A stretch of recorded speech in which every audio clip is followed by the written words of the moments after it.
waking up, I felt somebody touching me. Whenever he carried me, he used to touch me in a certain way. And Her own brother did it to her. I was literally shaking inside of me.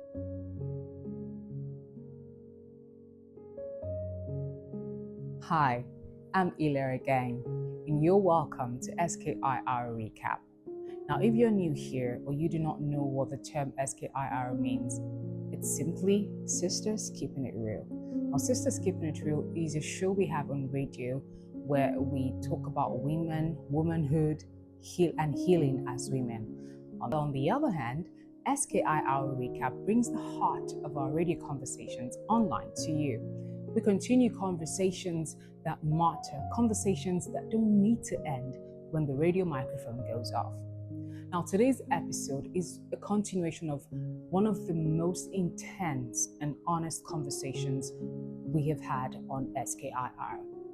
We are aware that these conversations may be triggering for some viewers, so please prioritize your emotional safety. Step away if you need to, and please seek professional support if these conversations stir up difficult emotions.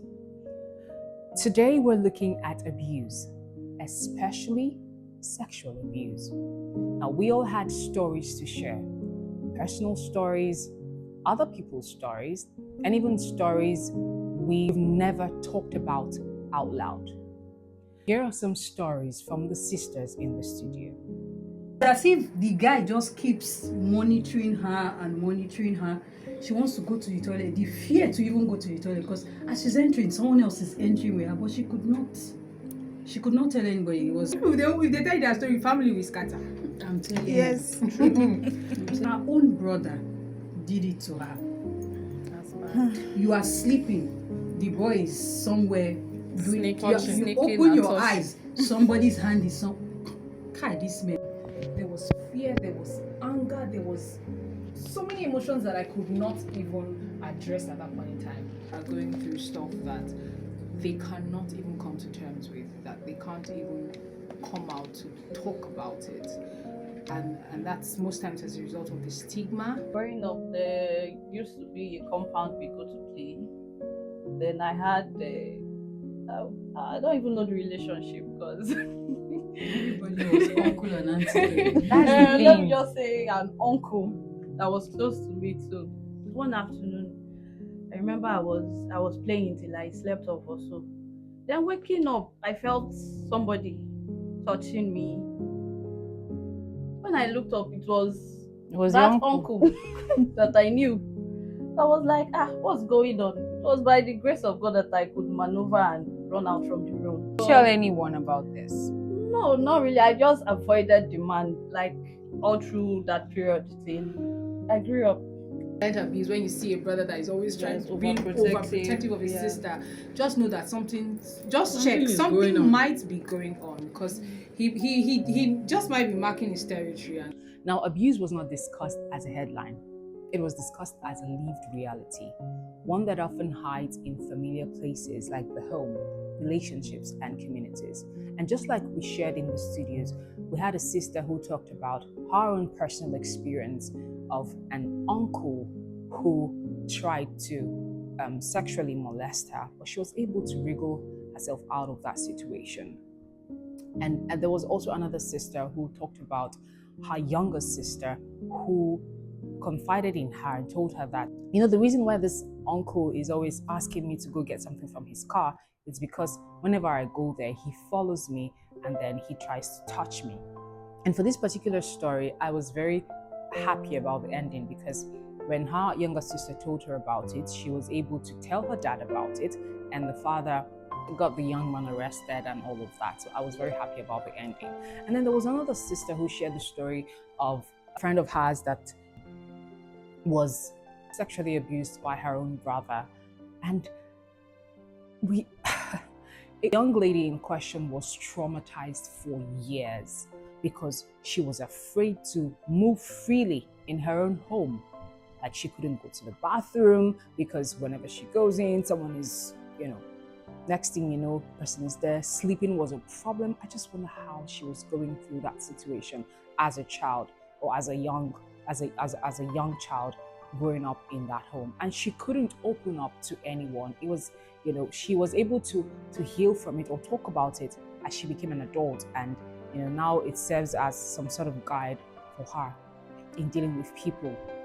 And then I also shared my story of how I was abused, by an uncle too, who used to come to the house then, and whenever he carried me, he used to touch me in a certain way, and I couldn't tell my mom about it. I couldn't even tell anyone about it, and I always used to try to wriggle out of his hands and all of that, and I used to avoid him. But I didn't know that all of that scarred me until I saw him. I think I saw him while I was in university. I saw him one day.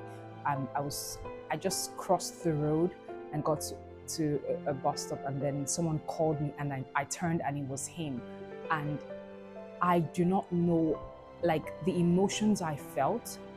I couldn't come to terms with the emotions I was feeling. I think there was anger, there was shame, there was fear.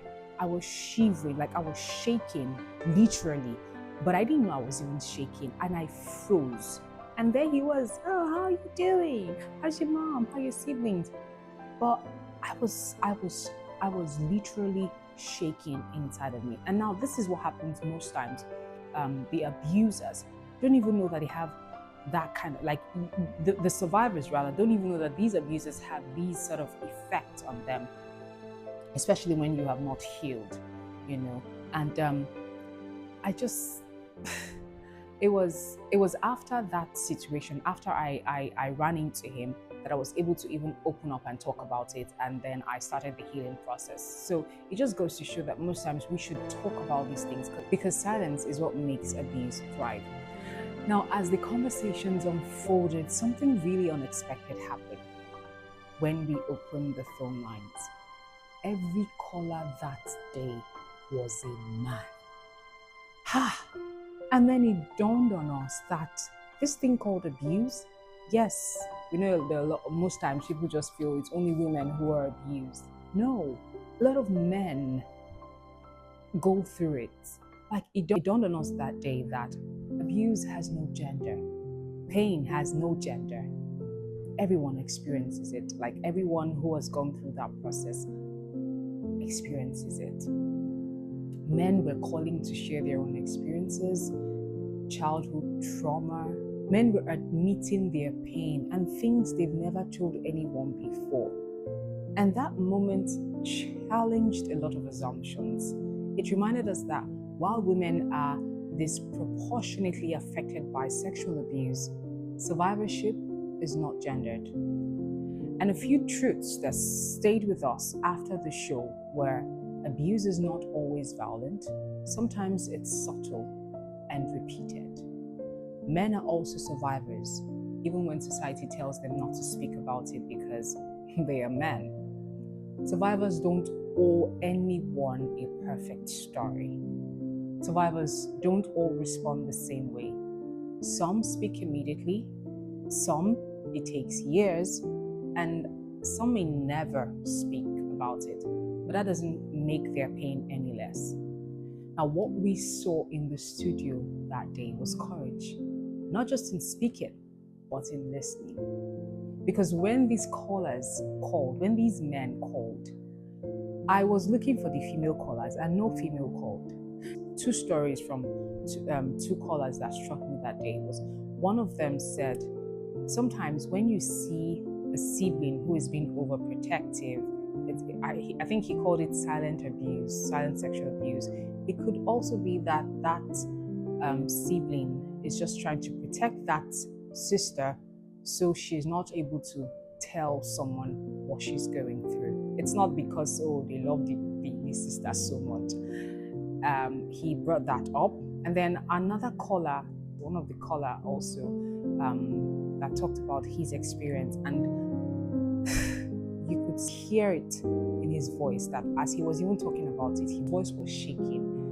And he even said it, that talking about it was bringing back all of the memories. Like, he was being flooded by all the memories and the emotions he felt, or he felt going through all of that abuse. He was being sexually abused by his teacher in school. He went to seminary school, and still feel the pain in his voice. But I was so happy that he was able to call in and talk about it. Now that is what SKR has always been about. A space where you can let go. A space that is about honesty and not perfection. Now we believe that silence protects abuse, not people. And so every time someone speaks, listens, or believes a survivor, we are taking a step towards healing. And healing looks different for everyone. But the thing is, you need to heal. If not for anything, you need to heal for yourself. So that when you think about what you've gone through, you tell yourself, I am a survivor and I survived this. So you don't give your user more hands over you. That is why you need to heal. That is why healing is important. Now, before I go, here are some questions I want you to sit with. What makes it difficult for survivors to speak up, especially men? And what does support really look like beyond saying, sorry that happened? I would love to hear from you in the comment section. Let us know, how were you able to come out of it? How were you able to survive that abuse?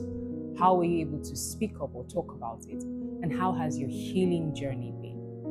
Thank you so much for being here. This is SKIR Recap, where truth is allowed and healing is possible.